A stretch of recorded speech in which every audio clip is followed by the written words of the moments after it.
Yo, what's up guys, and welcome back to another series of Endwalker guides. In this series, I basically just cover every fight, dungeon, and all that stuff in Endwalker, making these guides as quick as possible and easy as possible to digest, so you can have the best viewing experience that I can make for you guys by being a quick and simple video with all the mechanics explained in a quick and easy way to understand. So without further ado, let's just dive right in so we can keep the video short. First, we'll start with Barnabas. He is the first boss.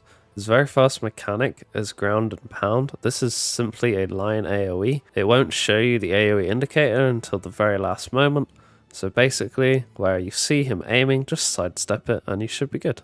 After that, he will either do dynamic pound or dynamic scrap line. Now, if you know how magnets work, then you'll know how this mechanic really does work. But as you can see from dynamic pound, he will send a line AoE throughout the middle of the room with plus signs or minus signs, and depending on what icon you get, you will adjust accordingly. If you have minus and it is plus, of course you will get as far away from possible so you can attract yourself but not to be hit by the AoE. If you have the same symbol, then you will obviously be pushed away from the mechanic, so make sure you are close to it but not too close as to get hit, so you avoid all unnecessary damage.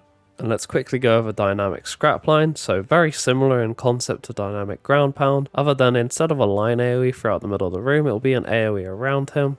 And instead of the AoE being the indicator to what symbol you have or what symbol he has, he will actually have a symbol around him. So for instance, in this footage, he has a minus symbol and all of us also have a minus symbol apart from one, which means we're going to get pushed away because the same symbols don't attract each other. Due to this reason, we will be pushed away from the boss. So we want to get as close to the AoE as possible, but not so close that we'll be hit by it. Pretty simple stuff as long as you understand plus and minuses. Basically, same symbol, be close, different symbol, be far away.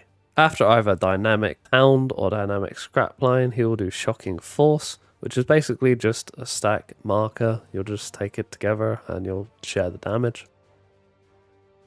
He'll also cast Thundercall, and after he does Thundercall, he'll do a scrap line. Simply find a safe spot and be at least max melee range from the boss, and he should be good, just like in the footage shown. And that's pretty much Barnabas. Pretty simple, really. The next boss is Ligeia here. As you can see, a nice robot. His first attack is Thermal Suppression. This is simply an AoE which the healer must heal.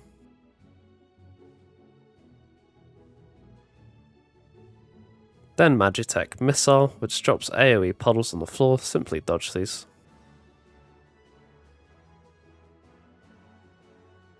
Magitech Ray, simply a line AoE. Again, simply dodge this.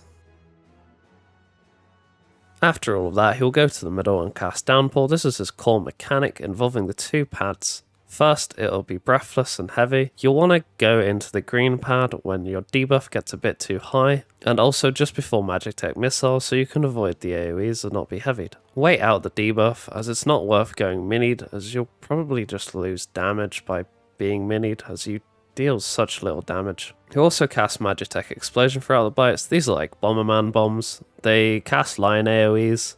As you can see from the footage, just find a safe spot and you'll be good.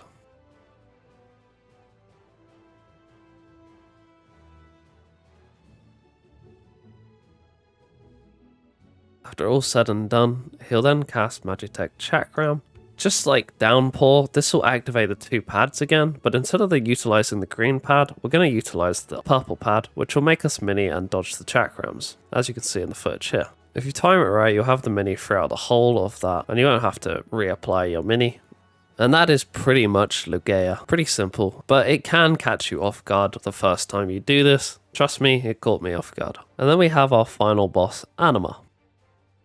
You'll start the fight casting Lunar Nails. These will be cast throughout the fight. Basically look for a safe spot where there isn't a Lunar Nail in a corner. It'll make sense as you see in the footage. As long as those tethers aren't intersecting between you, you'll be fine and that'll be a safe spot. Next he'll cast Mega Gravitation. This is just a wide ride AoE which simply needs to be healed, but it will spawn these orbs here. As you can see, all you need to do is get distance between the orbs until the tether turns in colour to this orange-like colour, and then it simply won't do anything to you.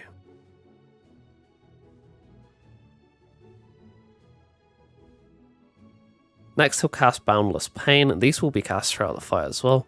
Simply stack in the middle, and as soon as it goes off, move away, as it will be a consistent AoE through the middle which expands. As long as you go to the corner of the room, you'll be fine.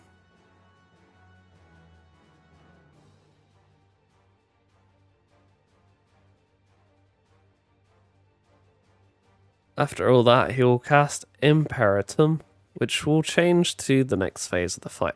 You'll be stunned and out for the count, but don't worry, that's just part of the fight. You'll be greeted by this lovely transition into the next part of the fight. You can essentially treat this as an ad phase, simply kill Anima here. There are a few mechanics which I'll go over. Obliviating Claw. These will spawn claws throughout the side of the map. Simply find the safe spot and look where these claws spawn. The first set will go off first and the second set will go off after the first set. So simply watch when the first set goes off and then move to the second safe spot, just like in the footage shown.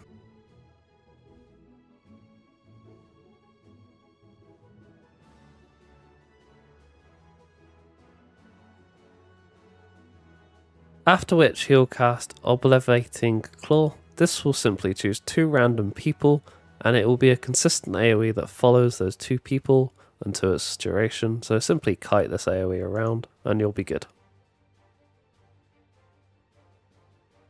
After that, it's simply rinse and repeat until you kill him, and once you've killed the ad, he'll cast Oblivion, which is raid-wide AoE damage. Mitigate and heal through this and you'll be good.